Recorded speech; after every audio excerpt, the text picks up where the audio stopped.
നമസ്കാരം. HDFC ബാങ്കിൻ്റെ Q3 result വന്നിരിക്കുന്നു. നമുക്കൊന്ന് ഡീറ്റെയിൽഡ് ആയിട്ടുള്ള അനാലിസിസ് നമുക്ക് നോക്കാം.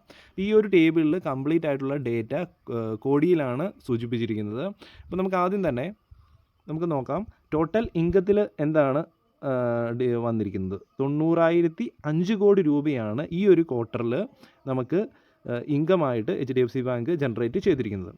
കഴിഞ്ഞ ക്വാർട്ടറിൽ നോക്കുവാണെങ്കിൽ സെപ്റ്റംബർ ക്വാർട്ടറിൽ നോക്കുവാണെങ്കിൽ 91,040 കോടി രൂപയായിരുന്നു. അപ്പം ക്വാർട്ടർ ടു ക്വാർട്ടർ നോക്കുവാണെങ്കിൽ ചെറിയ രീതിയിലൊരു കുറവ് നമുക്കിവിടെ ടോട്ടൽ ഇൻകത്തിൽ കാണാൻ സാധിക്കുന്നുണ്ട്.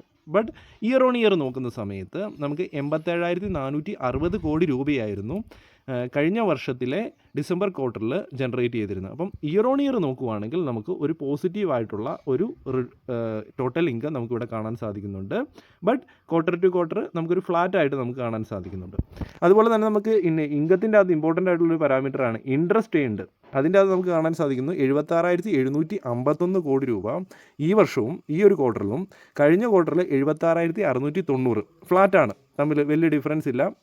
അതുപോലെ തന്നെ കഴിഞ്ഞ ഇയറിൽ 76,006 കോടി രൂപയുമായിരുന്നു ഇൻട്രസ്റ്റ് ഇൻകമായിട്ട് ഏൺ ചെയ്തിരിക്കുന്നത്. അപ്പോൾ വലിയ ഡിഫറൻസ് ഇല്ല. അപ്രോക്സിമേറ്റ് ഒരു ഇയർ ഓൺ ഇയർ നോക്കുവാണെങ്കിൽ ഇൻട്രസ്റ്റ് ഇൻകത്തിലും നമുക്ക് ചെറിയൊരു ഗ്രോത്ത് നമുക്ക് കാണാൻ സാധിക്കുന്നുണ്ട്. ബാക്കി quarter to quarter income approximate ഫ്ലാറ്റാണ്. നമുക്ക് ഇനി എക്സ്പെൻഡിച്ചർ എത്ര ചിലവ് ഈ ഒരു കമ്പനി ഓരോ ക്വാർട്ടറിലും കൊടുത്തിട്ടുണ്ട് എന്ന് നമുക്ക് നോക്കേണ്ടതായിട്ടുണ്ട്. ഈ ഒരു ക്വാർട്ടറിൽ 62,907 കോടി രൂപ ചിലവായിട്ട് പോയിട്ടുണ്ട്. കഴിഞ്ഞ ക്വാർട്ടറിലോ 63,117 കോടി രൂപ ചിലവായിട്ട് പോയിട്ടുണ്ട്. കഴിഞ്ഞ ഇയർ ഓൺ ഇയർ ക്വാർട്ടറിൽ നോക്കുവാണെങ്കിൽ 62,460 കോടി രൂപ ചിലവായിട്ട് പോയിട്ടുണ്ട്. ഇപ്പോൾ ടോട്ടലായിട്ട് നമ്മൾ നോക്കുവാണെങ്കിൽ എക്സ്പെൻസ് അപ്രോക്സിമേറ്റ് കൺട്രോൾ ചെയ്യുന്നുണ്ട് എന്ന് നമുക്ക് കാണാൻ സാധിക്കുന്നു. ഏകദേശം ഫ്ലാറ്റായിട്ട് കാണാൻ സാധിക്കുന്നു 3 ക്വാർട്ടറിലും. കഴിഞ്ഞ ക്വാർട്ടറിനേക്കാളും എക്സ്പെൻസ് ഇവിടെ കുറവുമാണ്, നല്ലൊരു കാര്യമാണ്. ഇപ്പോൾ ടോട്ടലായിട്ട് ഒരു ഫ്ലാറ്റായിട്ട് നമുക്ക് പിടിച്ചു നിർത്താൻ നോക്കുന്നുണ്ട് കമ്പനി. അതുപോലെ തന്നെ total profit for the period നമ്മൾ നോക്കുവാണെങ്കിൽ നമുക്ക് 18,653 കോടി രൂപയാണ് ഈ ഒരു ക്വാർട്ടറിൽ മാത്രം HDFC ബാങ്ക് പ്രോഫിറ്റ് ജനറേറ്റ് ചെയ്തിരിക്കുന്നത്. കഴിഞ്ഞ ക്വാർട്ടറിൽ നോക്കുവാണെങ്കിൽ 18,641. ക്ലിയർ ആയിട്ട് ഫ്ലാറ്റ് ആയിട്ട് നമുക്ക് കാണാൻ സാധിക്കുന്നത്, വലിയ വേരിയേഷൻസ് ഒന്നുമില്ല. Approximate flat profit.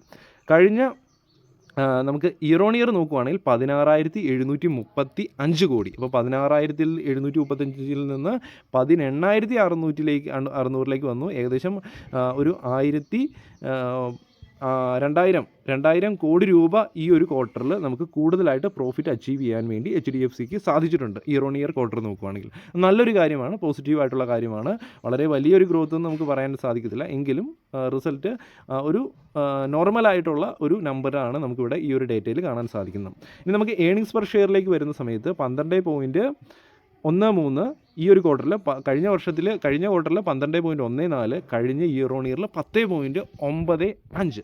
അപ്പോൾ നമുക്ക് ഇവിടെ കണ്ടോ ഏണിങ്സ് പെർ ഷെയറിൽ നല്ലൊരു മൂവ്മെൻറ്റ് നമുക്ക് ഇയർ ഓൺ ഇയറിൽ കാണാൻ സാധിക്കുന്നുണ്ട്. അപ്പോൾ കമ്പനി സ്ട്രോങ് ആണ്, മോശമില്ലാത്ത റിസൾട്ടാണ്, ഒരു നോർമലായിട്ടുള്ള ഒരു റിസൾട്ടാണ്. അപ്പം ഈ ഒരു വീഡിയോ ഇഷ്ടപ്പെട്ട് കഴിഞ്ഞാൽ ലൈക്ക് ചെയ്യുക, ബാക്കിയുള്ളവരെല്ലാം കൂടെ ഷെയർ ചെയ്യുക. തീർച്ചയായിട്ടും നമ്മൾ ഈ ഒരു സ്റ്റോക്കുകളിലൊക്കെ ഇൻവെസ്റ്റ് ചെയ്ത് ഹോൾഡ് ചെയ്യുന്നവരാണെങ്കിൽ റിസൾട്ട് ചെക്ക് ചെയ്യുന്നതും മുമ്പോട്ട് ഹോൾഡ് ചെയ്യുന്ന കമ്പനികളിൽ ചേഞ്ച്മെൻറ്റ് വരുത്തുന്നതിന് വേണ്ടി ഈ ഒരു റിസൾട്ടുകളൊക്കെ ഹെൽപ്പ് ചെയ്യും. Okay, thank you.